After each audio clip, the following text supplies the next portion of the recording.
Ladies and gentlemen, please help me welcome Ms. Sara Martinez Tucker.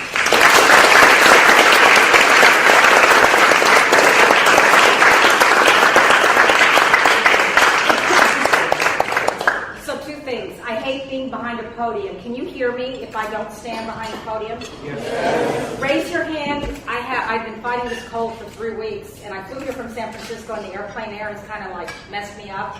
So if my voice drips and you can't hear, just raise your hand, and that's kind of my signal to raise my voice. Got it? All right. So I'm not going to talk for really long because I don't have a good voice, but mostly because I've learned that it's more important for me to answer your questions. So I'll talk for a little bit, and then I'll open it up to Q&A. But first, let me thank Cheryl. Very brave of you to volunteer and to give me to introduce me. I also want you to join me in thanking the Subiendo family. Whether it's Leticia and Vanessa, the staff, whether it's the counselors, some of you are back again this year, so let me say thank you. Or my colleagues on the advisory council, Wolfgang, who you all met today, leader, who did the seminar this afternoon, and my terrific bragging opportunity, which is Ronnie Stidvent, who preceded Leticia, and I don't know if anybody introduced you earlier in the day, Ronnie. Ronnie envisioned this whole thing. She was the one 3 years ago that got 6 weeks to create the Subiendo Academy, envisioned this, and with Vanessa's help, with the advisory council's help, built this. So I just want to say my personal thanks to the extended Subiendo family for the work that you do to support Vanessa, I haven't seen you, for the work that you guys do to support the Subiendo students. So now you can join me in thanking you.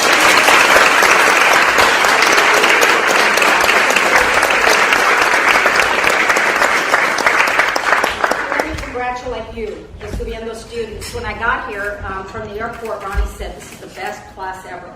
And I said, Ronnie, you say that every year. She said, no, but this is the best class ever.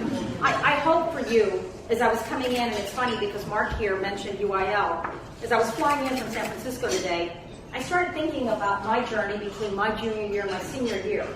And I know when we created Subiendo, we had 2 goals. Number 1, we want more young Texans to aspire to leadership positions. But number 2, regardless of the circumstance you were born into, we want more young Texans to believe that they can be leaders.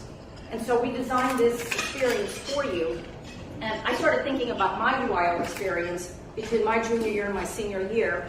And that experience helped me change what I believed was possible in me. So I'm hoping that this Subiendo Academy today, you started yesterday, that by the time you go home on Thursday, you will have changed how you believe is possible within you. And to that end, I'm going to give you 3 takeaways at the end of my remarks. But to set up those 3 takeaways, I'm going to tell you 2 stories and 2 stories only. The first one is, how did a girl from Laredo, Texas, end up at the University of Texas, not once, but twice? The second is, I always feel when you read somebody's bio, so the takeaways are, I made $70 billion in federal student loans possible for kids to go to college. I raised $285 million for Latinos to go to college. I was the highest ranking Latina at AT&T. And you hear that and you think, well, how did she get there? And so I thought it was more important to tell you how I started. Some of you may be thinking she can't keep a job. That's how she ended up. But I thought I would tell you a little bit about my professional journey and how I changed careers along the way. And then at the end, I'll give you my 3 takeaways, and then it'll be Q&A. Sound like a good plan for tonight? All right, so I was born, as you heard Cheryl say, in Laredo, Texas. And the good news is my parents didn't go to college, but they always believed that college was the key to a better life for their children. So in my house, it wasn't if you go to college. It was cuando vas a la universidad. It was when you go to college. So they didn't know what to tell me to give me advice to go to college, but it was always a matter of my kids are going to go to college. That was what my father said. So I went through 8th grade, started high school in the 9th grade. Christmas came my senior year, and my mom said, Hijita, shouldn't we be talking about college? And I said, no, Mom, nobody's talking about college. She said, shouldn't somebody be talking about college? And I said, I don't know. Should they? I mean, it doesn't start till like September. Is this too soon? Now, this is December, right? When is the college application deadline? Yeah. You think I'm going to get it done before school starts, right? So school starts. Anybody here from Laredo, Texas? Yes. Anybody at Laredo Nixon High School? See, you're lucky. No, I'm kidding. Sorry. That was a great experience for me. You waved your hand. No, it was on accident. Oh, was it accident? Panic here. Unlike Sheldon Cooper, I have a conscience. Anyway, so I went to the counselor, and I said, Miss Gigi, my mother asked me to ask you about college. And she said, son chiflazones, you're being spoiled. You know, that's for other kids, it's not for you. So I went home, and I told my mom. She said, did you go? And I was a little embarrassed to say that, so my mother said, you didn't go. And I said, Mom, I went. So I told her, well, nobody told Viola Martinez what her little girl could or could not do. My mother was livid. And so, of course, the only college we'd ever heard of was the University of Texas. So my mother looked it up, and we made a long-distance phone call, got to the admissions office, and they were kind of like, she missed a deadline, we already have our applications. And then my mother, bragging about me, said, but she's never made a B in her life. So now they're saying, well, you know, that matters a little bit. So they got my transcript, they saw my class rank, and my life changed when the counselor at the admissions office here called my mother back and said she needs to take a test called the SAT. My mother said, what's that? How do I register for it? UT registered me for the SAT. I took it in April of my senior year. I was admitted as a provisional student based on my score coming in over the summer and my grades. And so now we know I can go to college. Of course, we have no money to send me to school. And so we called UT. My mother said, I don't have any money. My father said, I wish I had money to keep them, but we just don't have it. So they said, well, you know, she's eligible for these scholarships as, you know, because of her class rank, I ended up being valedictorian. So we had a little bit of money. We figured out that if I could take 3 jobs, one in the afternoon or the morning when I didn't have classes, one in the evening, and we figured out I could tutor because of my good grades, then I could afford college. So now we had admissions to college. We had a way for me to work to pay for college. How do you pick a major? And they said, pick a major. And I said, why do I pick a major when I go to college? You know, in high school, you just show up and you take the classes that they give you. They said, no. It's not general. You have to pick a major. So I sat back. I hadn't been exposed to anything other than the come-and-shop grocery store, which is our little family business at 3917 San Bernardo, where I've been since age 9, a cashier, a stock boy, a sweeper, a duster, a stamp bill prices, stocking shelves. So I didn't know what was there. My dad said, well, what do you get your best grades in? I said, math or science. I started thinking about it and thought, what can you do with a math or science degree? How dumb is that, right? So it was the 70s. Watergate was big. My UIL award, and the reason UIL meant so much to me was I won district and then I won regional in feature writing. So it was the first award I got outside of Laredo, and it told me I could write. So Woodward and Bernstein looked like they had a really good lifestyle. They brought down Richard Nixon. I figured you get paid for doing that kind of stuff. So I said, I can write. I want to major in journalism. So I enrolled at the College of Communications, and because I was working 3 jobs, and because I didn't want to be poor anymore, I raced through college. I took 18 hours a semester, did my 3 jobs, summer school, and I graduated in 2.5 years. While I was in my last summer semester, the newsroom editor, Griff Singer, came to me and said they want to talk to you at the San Antonio Express. Anybody here from San Antonio? Yes. Anyway, more over here. And so I said, Griff, I can't take a job. I still need 6 more hours to graduate. And he said, they have an opening now. It's a major paper. It's features writing. Is there any way you can commute between San Antonio and Austin to finish those last 6 hours? So I just said, no, gas is expensive. I don't know that I can do it.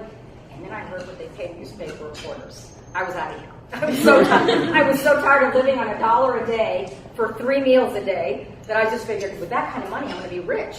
So anyway, yeah, right. So it was $110 a week. That's what I earned as a newspaper reporter. Long story short, worked as a reporter for 2 years and quickly figured out I had majored in the wrong thing. I did not belong in journalism.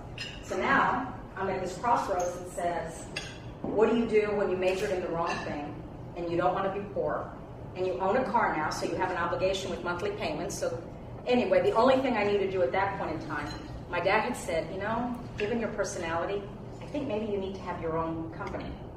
So I figured if you're going to have your own company, you have to know business. So I figured I had an undergraduate already. I needed a master's degree. So one of my jobs, I ended up getting a job as an orientation advisor here on campus. And then that led to a job at the Dean of Students office, which led to a job by the time I graduated working for the Director of Admissions. So I called Dr. Hershey and I said, Dr. Hershey, I made a mistake. This was the wrong field for me. I'd like to go to business school. I want to plan early this time. It's Christmas holidays. School doesn't start till September. What do I need to do now that I know that it takes a while? He said, why waste time? Come now. And I said, because classes start this week. And he said, we'll figure something out. Again, the story happened. I picked up through ads and drops, 12 hours worth of courses. UT figured a way for me to take my GRE. I took it in February, conditional admission, thankfully passed, and ended up getting my MBA. So that's how I got to college. I want you to remember a couple of things about that story. One is how little my family knew. Two, how little we were able to afford it. Three, how little I knew about the college experience. Yet I was able to graduate from the University of Texas with an undergraduate and a master's degree, both with honors. So that's the story of how Sara Martinez Tucker, Sara Martinez, which was my name at the time, ended up as a UT graduate. So now my professional life. Well, I already told you about how I became a newspaper reporter, my second job after being a cashier at the come-and-shop grocery store. So now it comes time to, you have your MBA. And this time, I couldn't work and pay off. Tuition had already, the cost of college had already gone up, so I had to take on student loans. I wanted to start my own business because I figured at the time with my newspaper background, a business degree, that I could make something come together. But I also owed money. A girlfriend of mine called me one night and she said, Sara, I screwed up. I signed up twice at the Career Placement Center for an interview and I forgot to take one of my names off. And if I don't show up, I'm penalized for using the Career Services Center for 3 weeks. And I said, what's a Career Services Center? I didn't even know that you could, go to a place on campus that would help you find a job. And she said, well, how do you not know what the Career Services Center is? It's where you go, it's where the companies come recruit, they interview students. I said, because I didn't know that existed. Anyway, she said, please fill in for me on one of my interviews. I said, I can't. I book all my classes, so I either go to school 8 to 12 and work all afternoon, or I go to school 1 to 5 and I work all morning. This is right in the middle. And she said, it's an hour, it's on campus. And I said, yeah, but an hour pays me $10.95, and that's $10 that I need, to buy my groceries. And she did the unimaginable. It was so important for her not to get precluded from using it that she said, I'll take you out to dinner if you save me. I'm thinking restaurant food. I mean, it was all you could eat at Pancho's here, but it was all you could eat. It wasn't what I did at home. So anyway, long story short, I didn't know anything about corporate America. Not a thing. As it turned out, the interviewer, AT&T was the company, Providence. I saw a TV commercial the night before that said, we are the Bell system. We design communication solutions to your business problems. So I thought, that's a good tagline. Undergraduate journalism, communication solutions, MBA, business problems. So I had my one line. As it turned out, the recruiter named Happy Feller. You're too young to know who Happy Feller was. Long story short, when UT won the national championship in the late 60s against Arkansas, this was the guy that kicked the extra point, and we won 15-14, the national championship. I said, oh my God, you're Happy Feller, the Happy Feller. And he said, yes, I am. So we did an A&M game. So we ended up talking football for 13 minutes out of a 15-minute interview. And at the end, he said, why are you here at the Bell system? I told him, I said, I heard you do this. Communications, business, can help you. And so he said, okay, that was it. I get a call a week later saying, we're interested in you. Would you be willing to come to Kansas City to test? How do you tell a company I've never been on an airplane before? How do I get to Kansas City? Fortunately for me, they made all the arrangements and they gave me tests for a whole day. All sorts of tests. You came in the night before and they tested you all the next day. I came back to finish up my MBA and they said, you did well and we'd love for you to join our high-risk, high-reward program. I said, what's a high-risk, high-reward program? They said, well, we want to develop leaders for the company. So every quarter, it's up or out, but you get an assignment in sales, you get an assignment in the technology area, the operations area, and what was then human resources, and then they told me what the compensation was. And I went, oh my God, if I make that kind of money, I was only 24, I thought, I can pay off my student loans. I'll be 30 at the end of the 6 years, I won't owe anybody any money, and I can start my own business. So I started with AT&T. It was a ride for me because I got to travel the world, I got to live all over the United States, and I got to be part of AT&T during a very important part of history. Now I turned 40. My husband has decided that we're not moving around anymore like corporate gypsies. We're going to live in San Francisco. I have to start commuting to New Jersey and New York from San Francisco every week. And finally, when the company was splitting up, I took early retirement. So now I'm 41 years old and I've retired. And I have no idea what to do next. And I'm sitting back there thinking, it's right after the Christmas holidays. Things happen to me over the Christmas holidays. You know, people give out a lot of candy. My husband came home and I'm sitting there watching telenovelas in the afternoon eating my chocolates. And my husband said, okay, honey, sitting around eating bonbons in the afternoon watching afternoon TV, not the woman I married. What are we going to do? And I said, honey, I don't know what to do. He said, how could you have been a successful corporate executive? You earned enough to retire early and you don't know. And I said, I forgot to keep asking myself, what do I want to be? So anyway, I called 4 people that I knew in San Francisco that had all worked at AT&T at one time, the head of the chamber, a woman who ran a women's networking group, the president of a college, and the Hispanic Scholarship Fund. And I said, could you do me a favor? I need to figure out what I want to do next. Do you have a project that you can't afford that I could work on for you? I'll do it for the next 6 months, free of charge, just so I can try to understand what matters to me. Well, as it turns out, while I enjoyed all my projects, at the end it was the Hispanic Scholarship Fund that called out to me for many reasons. Number one, it wasn't until I was successful that I realized just how much the University of Texas changed my trajectory. I didn't know when I was 17 that the University of Texas had a national reputation. All I knew it was the school that my dad liked, the school that my dad rooted for, and I figured it would make my dad really happy if I came to this campus. When I left Texas, because I left Texas February 24th, 1980, my family stayed in Laredo. My nephews, my sister live in Dallas now, so I still come back to Texas at least once a month, and this will always be my home. But on February 24th, 1980, I took a one-way plane ticket to Minneapolis, Minnesota, and I've never come back.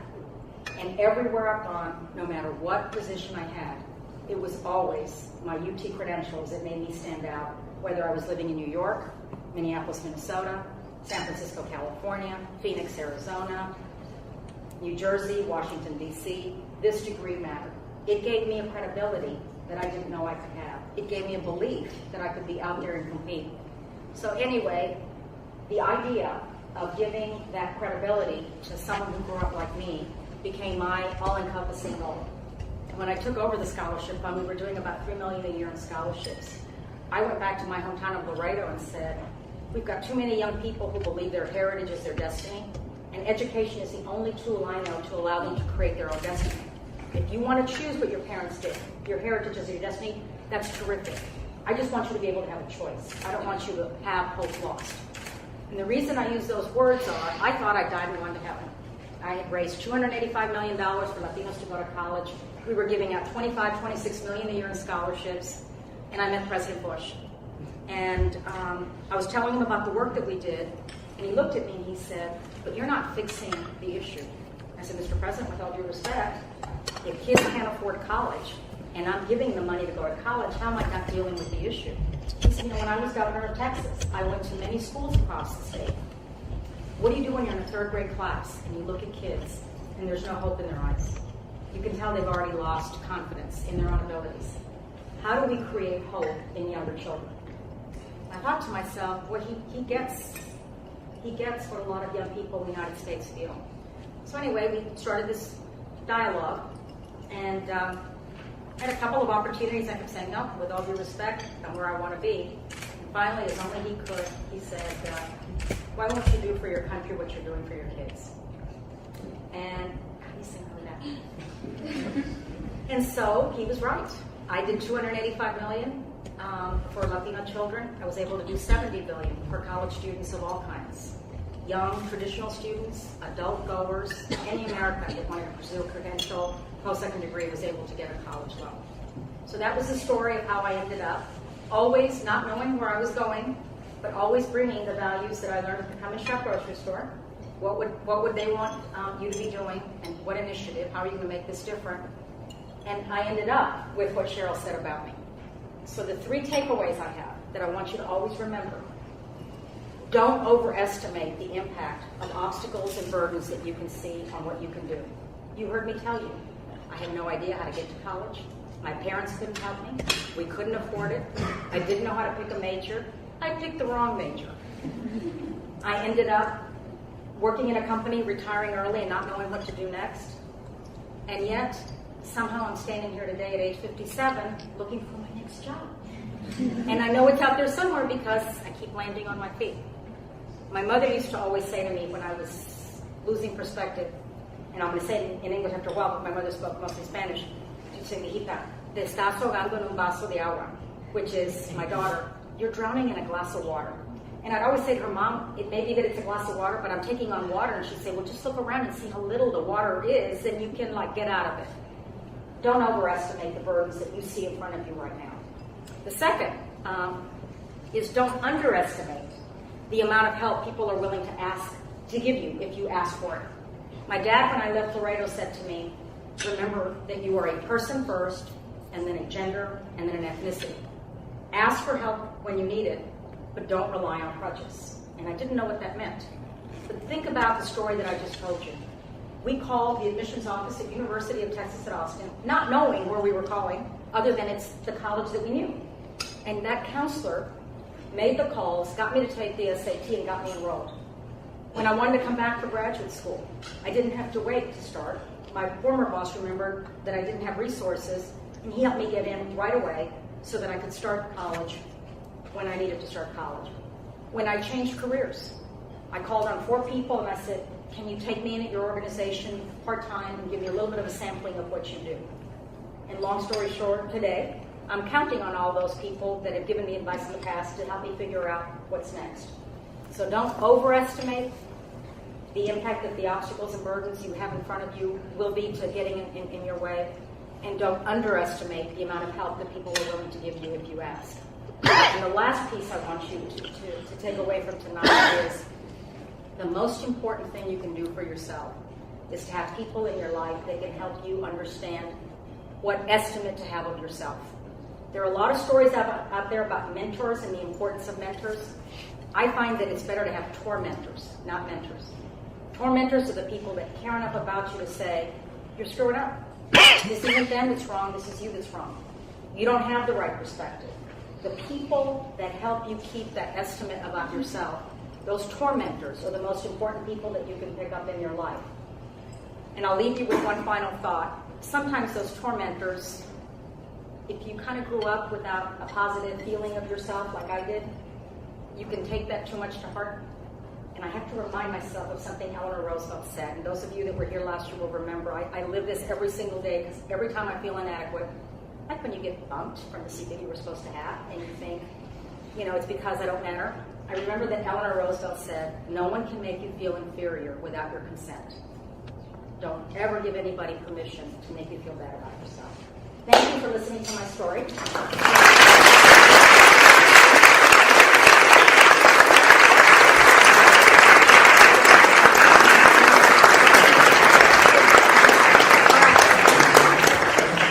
So now I have to ask an important question. Could you guys in the corners hear me? Am I still hearing? All right. Questions? What's questions? Mark. He was assigning people things here. I don't know if he's been like this, but watch this guy this week. Yes, Mark. I was wondering, you're so affiliated with a bunch of helping out students, doing scholarships and all that. Was that what really drove you to be a part of Subiendo and help out things? I will tell you that when I left the administration, January of 2009, obviously we were all swept out of Washington. Did you guys hear the question? No. Given my connection to helping kids go to college, and the various ways in which I've touched it with my career, how did I get connected with Subiendo? Or what drew me to Subiendo? Did I get that right? So, I love my home state. In fact, it's so funny because when they announced that I was going to the administration, it said, Sara Martinez Tucker of California. And I called the White House and I said, no, of Texas. Mm-hmm. And they said, we don't show you living in Texas for a really long time. We show you living in California for 15 years. And it's like, but I'm not a Californian, I'm a Texan. I love my home state, even though I don't live here. Knowing my history, when I got the call that a gentleman named Kenny Jastro, who you'll meet Wednesday night, Kenny had delivered the commencement address at the Macomb School, where I got my MBA, to the MBA class, and he looked at the audience, and he said, I'm looking at the way Texas looks today, I'm looking at who's in here, I'm looking at who's been elected to the state legislature, I think we need to have something that has more kids, what I said at the beginning, not only aspire to be a leader in Texas, but to believe that they can. And the fact that somebody would be willing to put his money to fund something like this, and to get, very much like President Bush when he said, what do you do when people have lost hope? To have somebody show the inside to say, it's not just about aspiring, but it's believing, taking those first steps. He wants each and every one of you to leave here knowing, I can change the world. And I can change the world in a way that makes sense for me, and it's something I believe in. And so he said, I want to start it this summer. And I said, Kenny, it's February. And I said, nothing happens quick in the academy. And he said, it's starting this summer. And I figured, you know what, I can either help shape it, or I can watch it and see what happens. And then I had a phone call from Ronnie, and she said, Sana, help. And she gave me her ideas, and I went, I've got to make this thing take off. And so, by hook or by crook, then I got Wolfgang involved, because I thought it's one thing to understand the way elected officials make policy, but if you don't understand the way money works in the United States of America, you're not going to be able to affect a change. So I got Wolfgang involved and others from across the United States, all young Texans that have made it big in the world, to kind of work with Ronnie to create the agenda for the first Subiendo. And this is why I keep coming back. I know that this is going to be, let me say this. I know it can be, and I hope it is for you, what that UIL experience was for me this summer between my junior and senior year, which is that you leave here thinking of yourself differently and knowing that you're destined for great things. Okay? Other questions? Yes, sir. What exactly were you doing in the Bush administration? So I was the top Fed for higher ed, which meant in most agencies like Commerce, like Defense, the Deputy Secretary is like the COO that runs day-to-day operations. The Undersecretary does strategy and policy for the future. Because I like to do things, what they did at the Department of Education, the Deputy Secretary was responsible for all policy, the rules by which K-12 schools operate, and operations, the funding that the United States government gives to schools. As the Undersecretary of Education, I was responsible for all the rules that colleges have to live by, whether you're a 2-year school or a 4-year school, a public, a private, or an adult school or vocational education school, as well as operations, which is all federal student aid. All the Pell Grants, all the federal scholarships, all the student lending. So I was responsible for about $100 billion in student aid and about $36 billion in programs to support colleges in the work that they do. I'm sorry, just because I want to get to know you a little bit, tell me, Zachary, where you're here from. I'm here for Tyler. Tyler, okay, good, welcome. All right, and I saw him over here. Yes, and I met you earlier, Paulina. Don't call her by the name on her name tag, she's Paulina. Yes, anyway, and she's from accounting. Yes. Okay. How exactly do you apply for your scholarship, and where is it available? Like what website, or how do you get to it? So, we turn off the TV cameras, just kidding. I'm going to tell you the best advice that all of you, regardless of your background, go to a website called fastweb.com. Type in your criteria, your demographic profile. It'll tell you all the scholarships you're eligible for. So here's the dirty little secret. As someone who ran a national scholarship organization, your criteria, the grades, your community service, all of that is fairly consistent. You know, there are only so many questions that can be asked so that we get to know you and get a sense for who you are and whether you're worthy of an investment. I always hear from students, the applications are so long, and I don't have the time. And I know many of you work, I know many of you have a lot of community service or other extracurricular activities in high school. But I always tell students is take 5 Saturdays, and you may want to do it at the beginning of the year, you may want to do it over the summer, and just go to some place where you can write. Write an essay on what do you want to be and why. Write an essay on what's the biggest obstacle that you faced. Write an essay on who inspires you and why. Write an essay on what do you think the biggest issue facing the world or facing the country is. And write an essay on what is it you hope to do with your education. 5 Saturdays, 5 essays, then ignore them for a month, and then come back and polish those essays. I promise you it's not a sin to reuse essays. when you're applying to scholarship organizations. So go to FastWeb, figure out all the scholarships that you're eligible for, perfect those essays. That's the most important thing. If you don't believe in yourself, you're not going to get me reading it miles away to believe in it. So get those essays right. That's the first piece of advice. I promise you, every essay is going to be a variation on something that I just read. We want to measure your ability to think big. We want to measure your ability to give to others. We want to measure your persistence, your ability to overcome hardship. And we want to measure what good you want to create in the world. So if you get those right. The second thing is, when you get people to write letters of recommendation, everybody always goes to like the principal or the mayor or somebody that has a really important title. They all look like form letters. When they come to our organization, they all read the same. Guess what? They have so many requests that they write the same letter about everybody. It's more important to get somebody who knows you and knows what's possible with you or knows what you've overcome to write the story.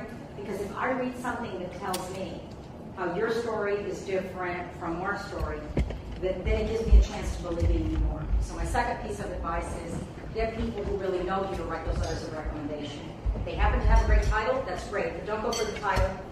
It's not title, it's substance. It really is somebody that knows you and what you've accomplished. They can write specifically about you. And the last thing is apply.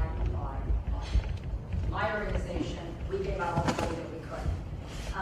But I know there are other organizations, particularly at the college level, where not all the money is dispersed. And so if you don't ask for it, they don't know you need it. So it's worth the time, I promise you. I really wish that I'd approached graduate school with that mentality or that knowledge, but back then I would have figured out if I do that on a Saturday, I don't work, I don't get paid, I don't have money. I wouldn't have needed to work so much had I applied for scholarships. All right, I came to this side of the room, so let me come to this side of the room, I'll come to you, and then I'll go to you, and then I'll come back to you. Oh, and somebody needs to cut me off. I know you have work to do tonight, sorry. Somebody needs to cut me off. Yes, ma'am. Tell me where you're from. My name is Teresa. I'm from Dallas. I'm from Irving, it's in the Dallas County area. Oh, okay. I'm Irving. Home of Dallas Cowboys. Used to be home of Dallas Cowboys. I guess you're studying somewhere else, right? Yeah. Okay. And I wanted to ask you, since you've already accomplished so much so far in your life, what else do you feel like you want to accomplish? You know, Ronnie and I were having that conversation. I said, can you believe at this age I still don't know what to do? I know, so I sit, as you heard, I earn my way by sitting on corporate boards. So I've given to these companies to keep them out of trouble, hopefully, and keep them accountable to their shareholders. But I still believe that I've got something left to do in education. And I wish I could tell you that in my generation, we're going to fix public K-12 education. But when only 9% of low-income kids have access to the rigorous courses they need in high school to be ready for college, I worry that too many low-income kids are going to be left behind. So my big dream, you heard that I sit on the board of the University of Notre Dame. I know many Texans don't like Notre Dame, that football rivalry, but it's a good Catholic school. And I will tell you, one of the best things my family did was invest in the Catholic education when we were younger. God bless those nuns. They helped us believe, which is your college material. My dream is to build a new network of 100 Catholic schools across the United States in communities that are too poor to afford them, and then to raise the money for those kids to be able to go to Catholic school. So that's if I can get Notre Dame to stop thinking of themselves as the college that plays, Michigan and USC and Stanford. If I can get Notre Dame to agree that they belong in K-12 education, I'm hoping that 5 years from now we'll start hearing about all these new Catholic schools opening up across the United States aimed at getting low-income kids college preparatory work at a younger age. That's my hope.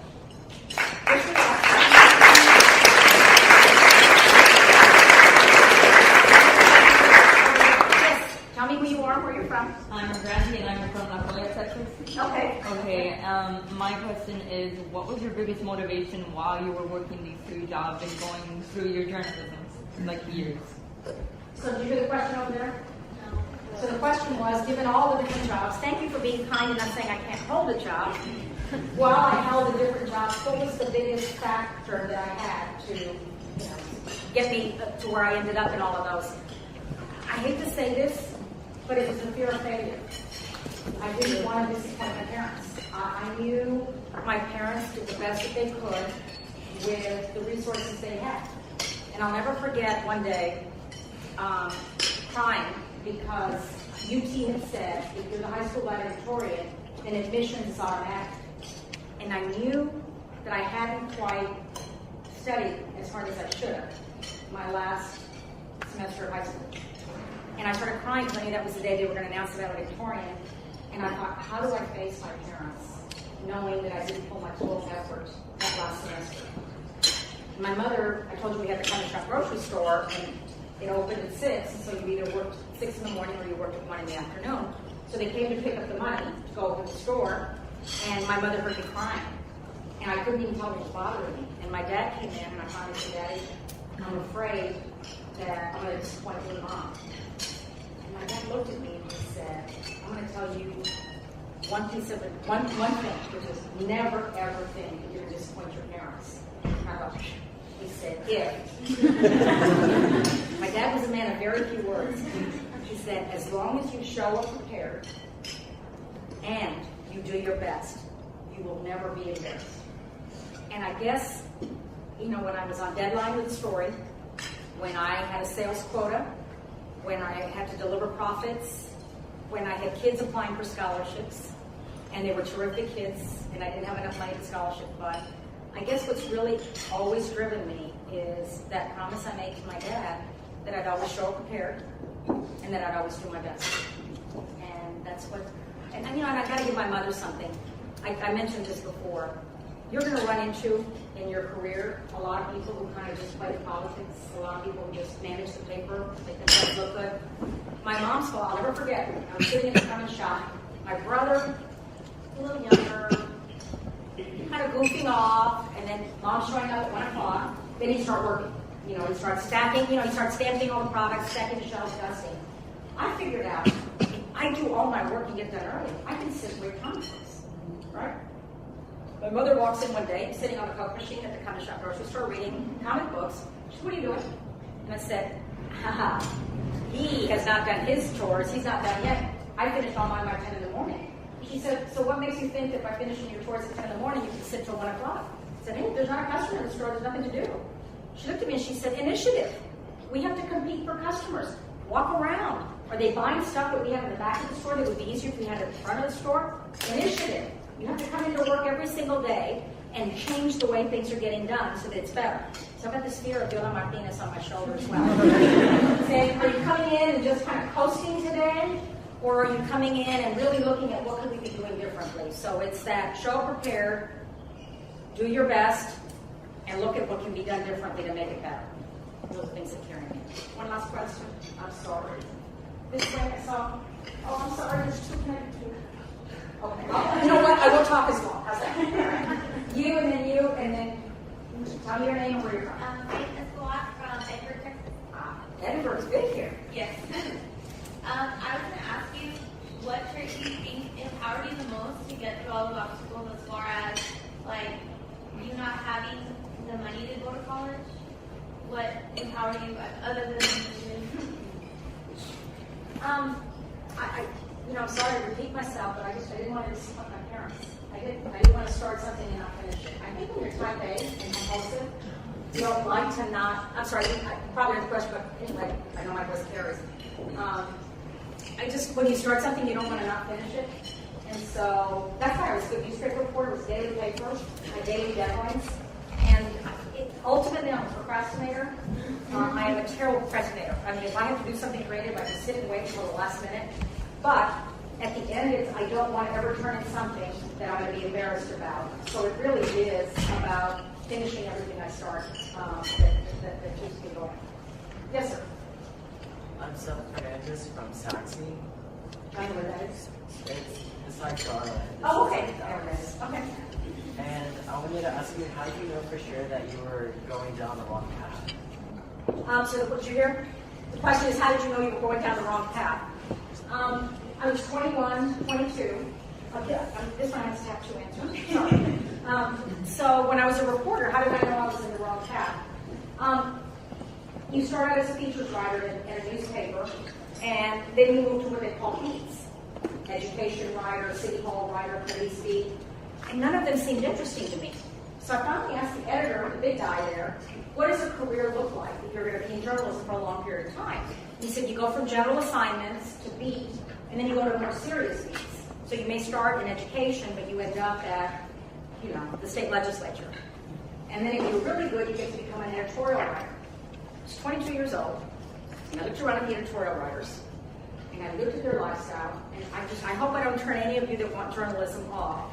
But the press, and you may see this a little bit in the media, if you write too long in the neutral third person, you begin to get this real superiority, like I know better than everybody. And there was this, in the newsroom when I hung around, everybody was talking about how wrong everybody was, how screwed up everybody was. And my nature is to build things. And it's funny because years later when I'm in President Bush, you see there's a lot of people in Washington, D.C., their full-time job is just to criticize everything everybody's doing. So what I like about you is you said, okay, I don't know if kids are going to college, I'm going to go raise money for them to go to college. You're not criticizing what others are doing, you're building. And I think the thing that really helped me figure out I made a mistake was, I thought, I don't want to be 30 years old, now I'm 57. I don't want to be 30 and thinking I know better than everybody else and spending every day coming into the newsroom and criticizing everything everybody's doing. I want to be out there doing something. So that got me there. In corporate, as you heard Cheryl say, I was the highest ranking Latina. So what? I was delivering profit and loss for the company. I was saving costs for the company. But even then, I just said back, I thought I wasn't fulfilled. I wasn't building something lasting. I wanted to build something lasting. So that's when I figured I need to retire and figure out what to do next. Thank you for your questions. I greatly appreciate it very much. I know you have to run.